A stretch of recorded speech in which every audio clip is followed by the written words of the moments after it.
professor Marcos aqui novamente com vocês.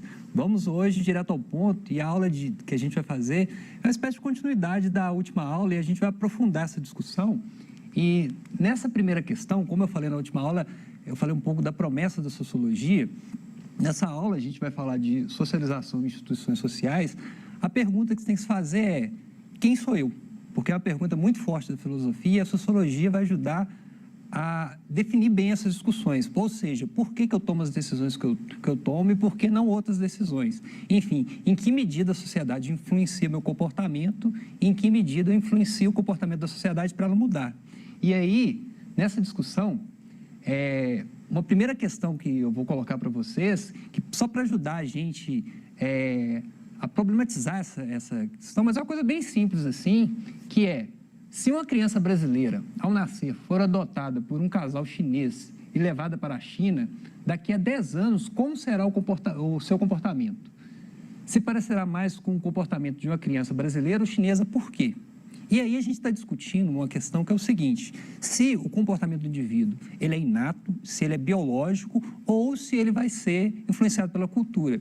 E, geralmente, quando eu faço essa questão em sala de aula, os alunos não têm muita dificuldade em responder que esse aluno, que esse menino que foi levado para a China, ele, por mais que ele tivesse o fenótipo, ou seja, as características biológicas do povo brasileiro, com as características que tem, o comportamento dele ia ser mais voltado para a cultura chinesa, né? Por exemplo, o comportamento dele é aquele característico, mais retraído, mais tímido da sociedade chinesa, e a língua que ele ia falar seria o mandarim.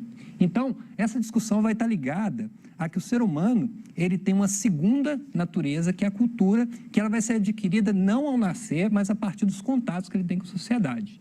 E, assim, salve todos os limites que tem essa analogia, mas eu acho que é legal apresentar ela, é basicamente isso. O ser humano, ele tem duas dimensões. Ele tem a dimensão biológica, que no caso do computador seria o hardware, a parte física. E ele tem a dimensão que é adquirida ao longo da existência, que é a cultura que ele vai ser adquirida a partir da convivência com os outros indivíduos, que vai ser uma espécie de software que ele vai adquirir.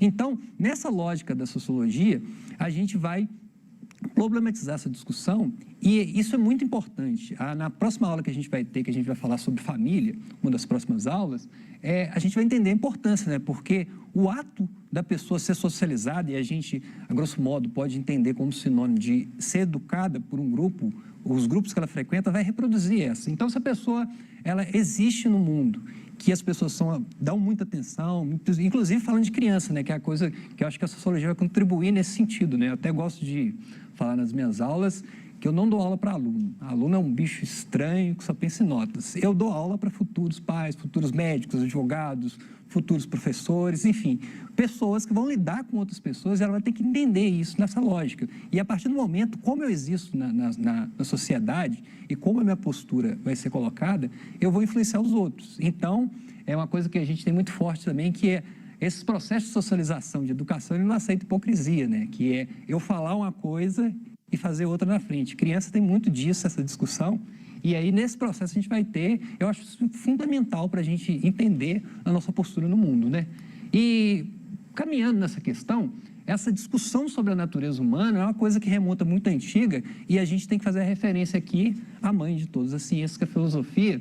E para responder essa questão, que qual é a real natureza humana, a gente pode entrar em contato com pessoas assim, inteligentíssimas do passado que pensaram sobre isso. E um dos primeiros que a gente vai visitar aqui é o Thomas Hobbes. E o Thomas Hobbes, que é um autor inglês, ele vai dizer assim, uma frase muito célebre que a gente utiliza sempre, em vários contextos, às vezes até fora de contexto, que é: o homem é lobo do homem. O que ele quis dizer com essa frase? Ele quis dizer que, dessa frase, o ser humano sem sociedade, ele vai viver numa espécie de estado de natureza, ou seja, como os outros animais. E aí, nesse sentido, vai prevalecer a lei do mais forte, e ele vai viver numa guerra entre si, uma guerra sempre entre si. Os indivíduos vão combater entre si, porque vai prevalecer a lei do mais forte. E ele falou no livro dele, que chama Leviatã, que era necessário para isso, para os seres humanos, para ir contra essa natureza má dos seres humanos, era necessário surgir instituições como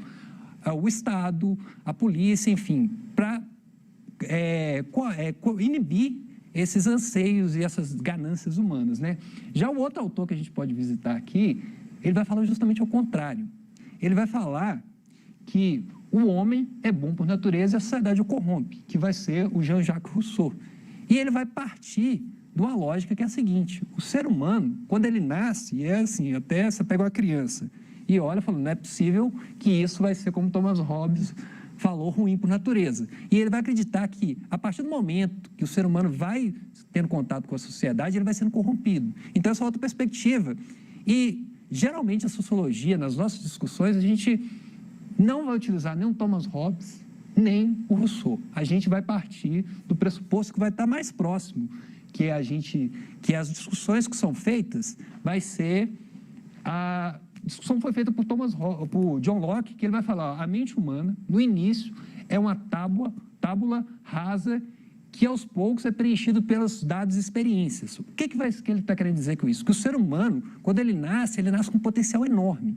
Só que vai depender de quais vão ser as oportunidades. Por exemplo, se a pessoa ela vai nascer num meio social onde ela tem todas as possibilidades, ela vai conseguir ser o máximo que ela conseguir. Já se tem uma sociedade que restringe, por exemplo, a pessoa pode querer muito ser médico, advogado, engenheiro, professor, enfim, mas se ela não tiver, por exemplo, os recursos econômicos, nem a escola pública, ela não vai poder se fazer no seu potencial. Então, esse discurso que o John Locke vai trazer, ele traz um peso para a sociedade que vai falar que o indivíduo, ele depende das relações de tudo, né?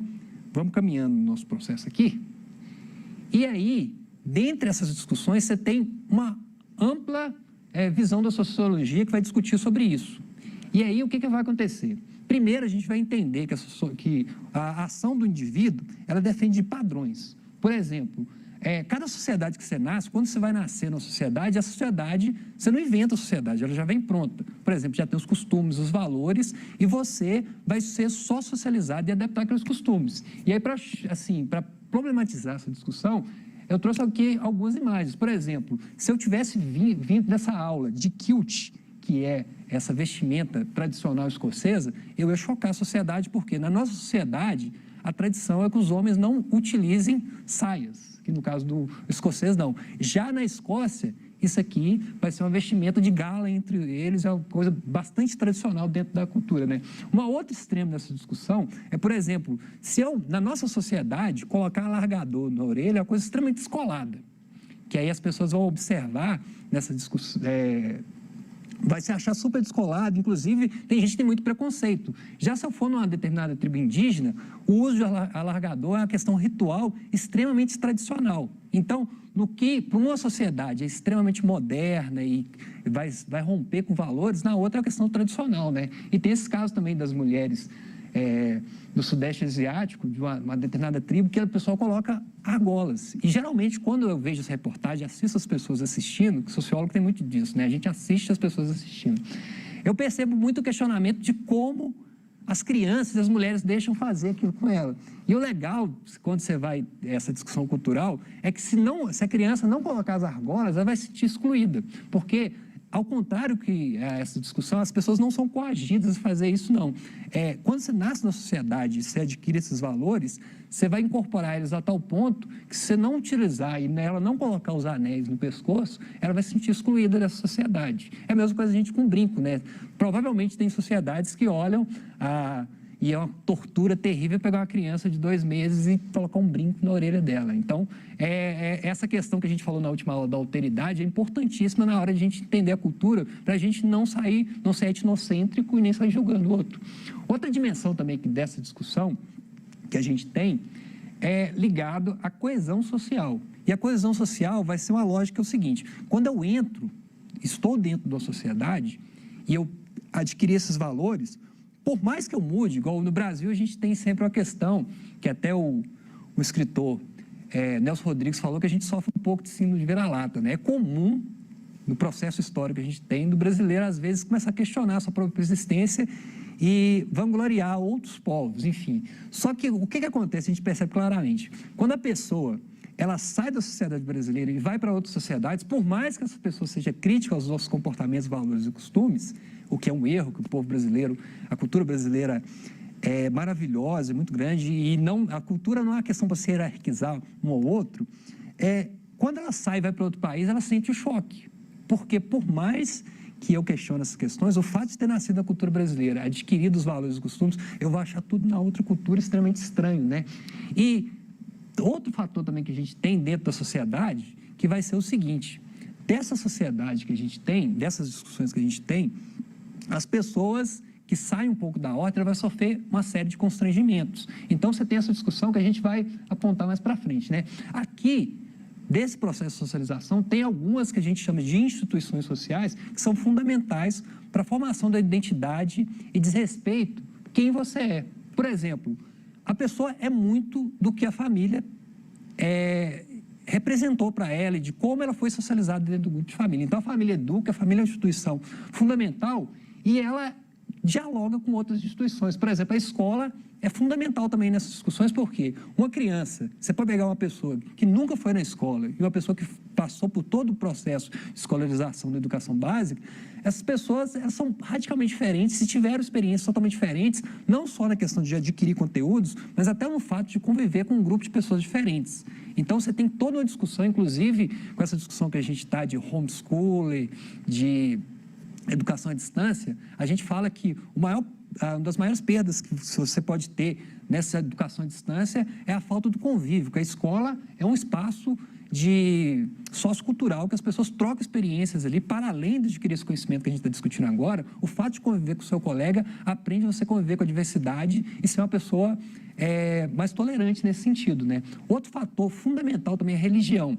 E a religião é importantíssima nessa discussão, que ela vai ser uma instituição socializadora, que você pega um jovem que ele é de uma religião protestante histórica, ele vai ter um comportamento, uma visão. Se ele for da igreja neopentecostal, ele vai ter uma outra visão de mundo, e se ele for do candomblé, uma outra visão. Então, a religião, ela vai ser assim, ela vai ajudar a formatar essa visão de mundo que a pessoa tem. E, por fim, a gente tem uma coisa que eu gosto muito de trabalhar, que é a mídia, e como a mídia formata o nosso pensamento e de como os valores, os costumes, eles são colocados, e isso não só na perspectiva crítica, né? A gente vai ver nas próximas aulas também que a mídia, para além dessa discussão do consumismo e tudo, ela tem uma ação fundamental nessas mudanças da sociedade que a gente percebe no último, ligando ao reconhecimento da diversidade, né? Próximo. Então, aí nessa questão, a gente tem uma coisa também, que é a discussão da perspectiva que a sociologia vai ter.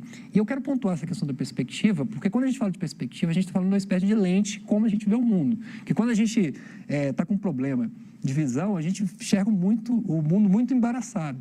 E a ideia é quando você pega uma lente, você dá fica evidente aquelas questões que você não conseguia ver antes. E a lente da sociologia, da história, da geografia, por isso que é interessante a gente ter uma visão dos fenômenos sociais de forma interdisciplinar, ela vai ajudar a gente a enxergar melhor a sociedade. E aí, nessa perspectiva, a gente tem três correntes da sociologia que vai analisar, e nessas correntes, cada sujeito vai ter um lugar.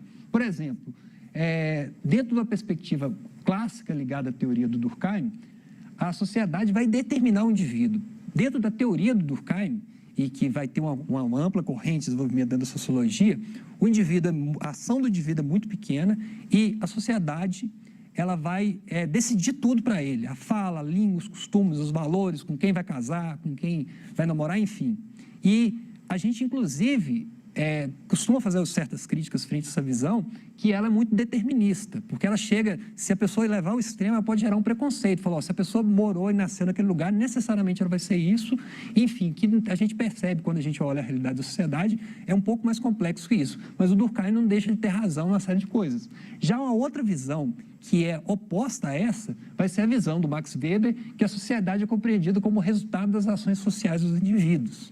E aí vai ser justamente o contrário, porque o Max Weber vai falar que a única coisa, assim, a coisa mais importante para a gente estudar dentro da sociedade é as relações entre o indivíduo, as interações, porque dessas interações que é construída a sociedade. Então, a visão dele, que ao contrário do Durkheim, que vai ser muito mais conservadora, a visão dele vai ser liberal.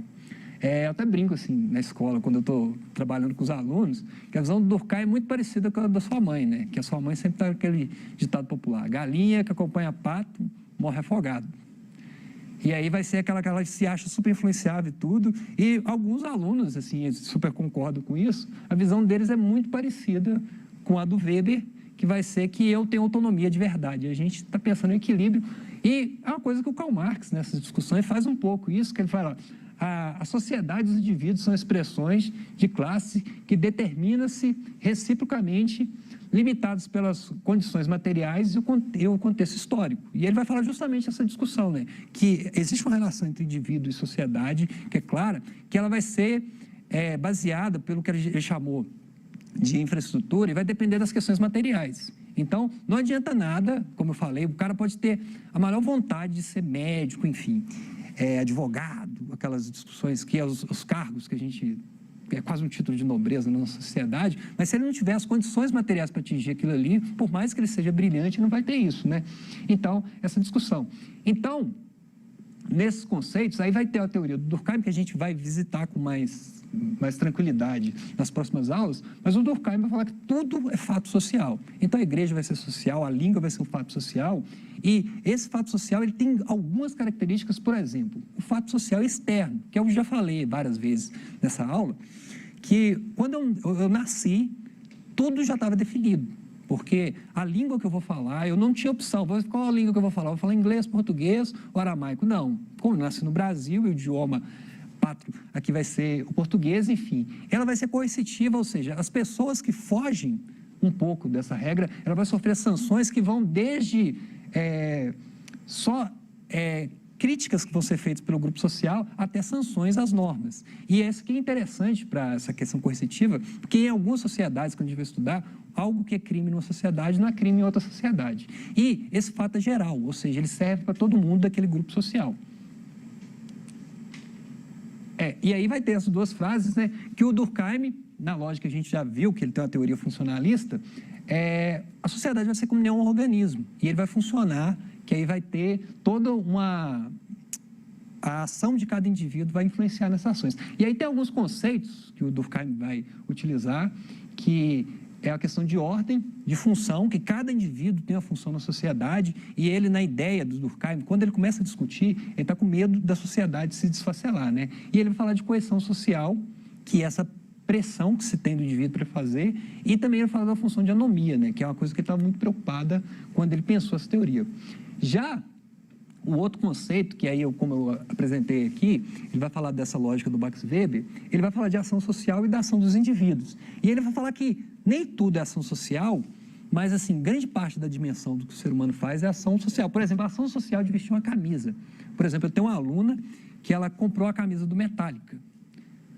E, geralmente, quando você sai na rua com a camisa de uma banda e de um artista que você gosta, você está querendo, é uma ação social falando, eu gosto daquele artista e quem vem conversa próximo de você é sobre aquela arte. Só que o problema é que ela comprou numa loja, só que ela nem sabia o que significava, e direto vem pessoas que ela chega e fala assim, mas você gosta desse artista, enfim, e ela fica toda assim, o que é esse artista? Porque é um artista muito antigo assim, da minha época, da década de 80, que a banda surgiu, né? E o Max Weber, ele vai ter uma discussão muito forte sobre a natureza dessas ações sociais, e é uma coisa muito importante para a gente analisar a política, enfim, todas as discussões, que ele vai falar que essas ações sociais, elas podem ser de caráter tradicional, ou seja, o indivíduo ele nem racionaliza, ele faz aquilo porque sempre foi feito, é tradição de família. Por exemplo, religião. O judeu tem essa questão de apresentar a religião dele e geralmente é muito comum você falar, pessoal, eu não sigo, mas a tradição, eu me sinto judeu, independente se eu sigo ou não os preceitos, né? Já tem a relação afetiva, que eu botei o exemplo do futebol, que a gente percebe, por mais que a gente racionalize a discussão, quando a bola cai lá e o seu time está jogando, você perde a noção e começa a gritar e tudo. Ele vai falar de ações ligadas às questões de fins, que vai ser... A pessoa tem interesses econômicos, tudo, e vai falar de ações orientadas aos valores, está ligado à ética, né? Por fim, a gente tem essa última perspectiva, que aqui eu trouxe alguns conceitos ligados à teoria marxista sobre isso, e o Karl Marx vai como a gente já falou anteriormente, ele vai entender a sociedade dessa relação entre a estrutura que você vai ter e os indivíduos, né? Mas também, mais para frente das aulas, a gente vai visitar com calma.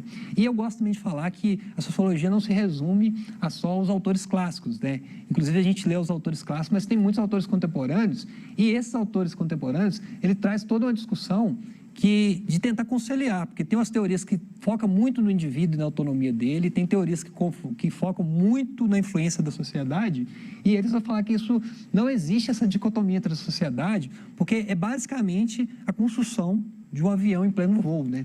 Então, vamos terminar agora essa discussão, e na próxima aula a gente retoma com mais vagar e calma, e até o próximo encontro.